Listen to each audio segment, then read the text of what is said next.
Bonjour, dans ce tutoriel, je vais vous présenter quelques notions qui vous permettront d'animer des formations dans de bonnes conditions, c'est-à-dire des formations structurées, dynamiques et puis bien adaptées au public auprès desquels vous devez intervenir.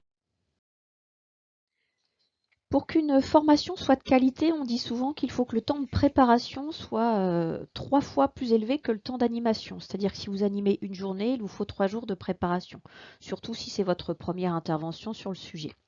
Alors, comment s'y prendre? Tout d'abord, il faut vous fournir le programme de formation. Ce programme, c'est le centre de formation auprès duquel vous devez intervenir qui pourra vous le proposer. Il y a dedans le titre de la formation, la durée, et puis il y a les prérequis, c'est-à-dire le niveau d'entrée des participants, ainsi que les objectifs pédagogiques.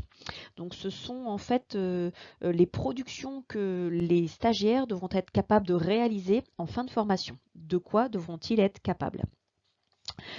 À partir de ce programme, vous trouverez également les différentes notions à traiter durant la formation. En général, elles sont rangées par module. Et à partir de ces différentes notions et de ces objectifs pédagogiques, on va pouvoir attaquer la recherche documentaire.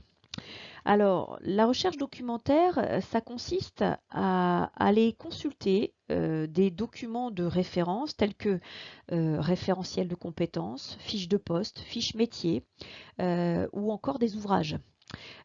S'il peut s'agir de documents ou de livres proposés par les éditions Erol, les éditions Dunod ou encore les éditions Nathan, il y en a beaucoup d'autres. Le tout, c'est de s'assurer quand même qu'on est bien en train de consulter un document qui a été relu, et c'est le cas parmi les éditions que je vous citais juste avant. On est ainsi sûr du contenu et de la fiabilité des informations. Une fois que l'on s'est documenté, on va pouvoir mettre en place le scénario pédagogique. Alors le scénario pédagogique, si ça vous intrigue, j'ai tout un tutoriel que je peux vous proposer qui est disponible, qui permet de comprendre comment bien le construire. Pour faire simple, c'est le document que le formateur va réaliser, va concevoir afin de se préparer à la formation.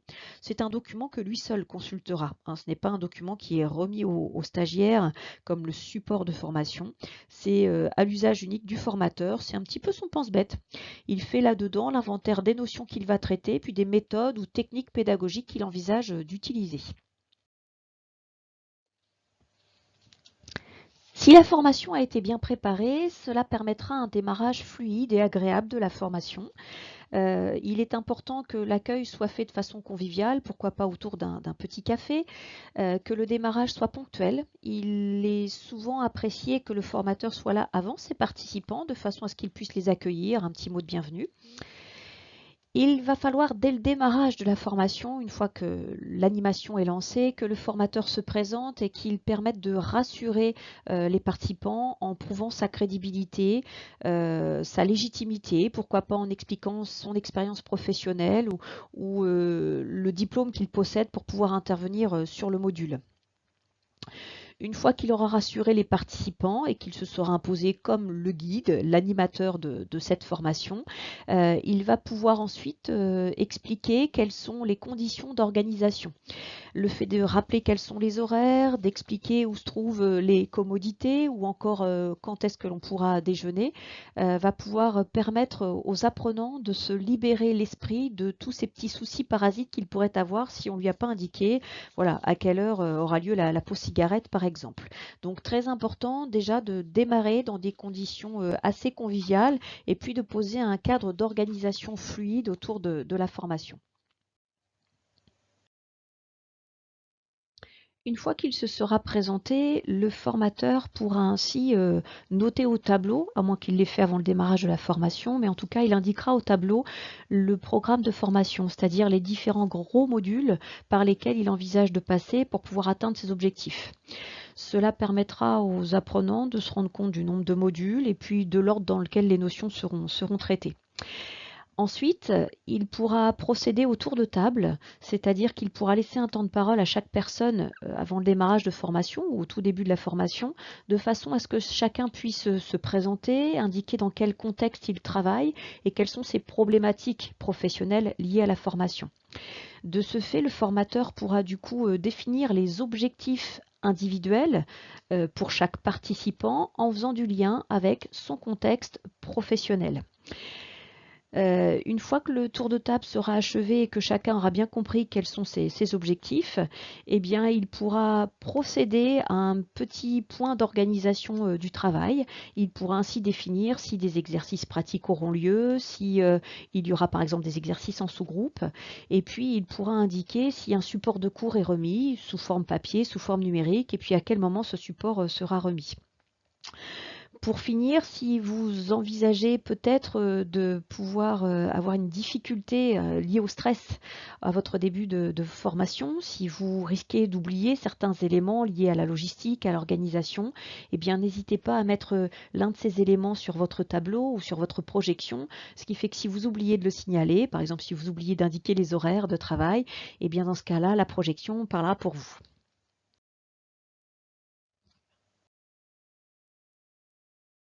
Alors, les méthodes pédagogiques. On en compte 4 en tout. 2 méthodes pédagogiques sont plutôt centrées sur le formateur. Les méthodes pédagogiques centrées sur le formateur, ce sont les méthodes expositives et démonstratives. Dans ces deux cas, on dit que le savoir est descendant. Il vient du formateur pour aller vers les apprenants. Ces méthodes permettent de pouvoir pratiquer des exposés, des explications centrées sur le formateur, ou bien des démonstrations, elles aussi centrées sur le formateur. Deux autres méthodes sont souvent évoquées, ce sont les méthodes interrogatives et actives. Ces deux méthodes-là sont des méthodes centrées en fait sur l'apprenant.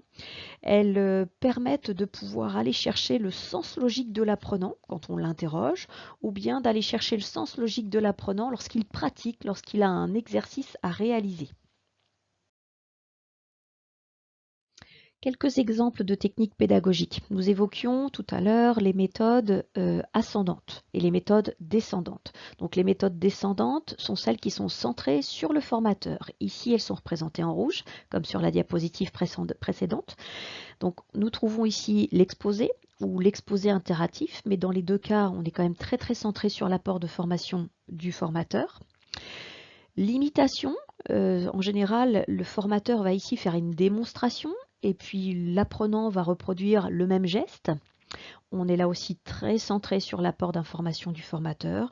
Et enfin, dans une vidéo, un tutoriel, là aussi, on prend surtout l'information à partir de ce que va nous donner le formateur.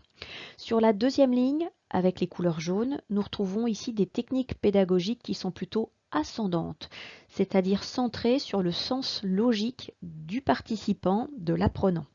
Lorsque l'on fait un brainstorming, c'est une méthode interrogative, on va chercher le sens logique et la réflexion du participant. C'est le cas aussi en sous-groupe, même si là, on va plutôt mettre les stagiaires par 3, par 4 ou par 5, mais on va aller chercher aussi leur réflexion. Enfin, le jeu de rôle où l'étude de cas expose fortement le participant. Là, on va aller chercher plus que son sens de la réflexion, on va aller chercher sa pratique aussi, sa manipulation. Et ici aussi, le participant va du coup de lui-même devoir trouver les éléments d'information. Alors, il ne faut pas faire de confusion. Un petit quiz à la fin d'un module de formation, ce n'est pas une technique pédagogique. En général, le petit quiz, c'est pour revenir sur des notions que le formateur a déjà évoquées, lui, en amont. Le petit quiz n'est pas une technique pédagogique. Là, nous traitons bien en fait des exercices qui vont permettre vraiment l'acquisition de savoir.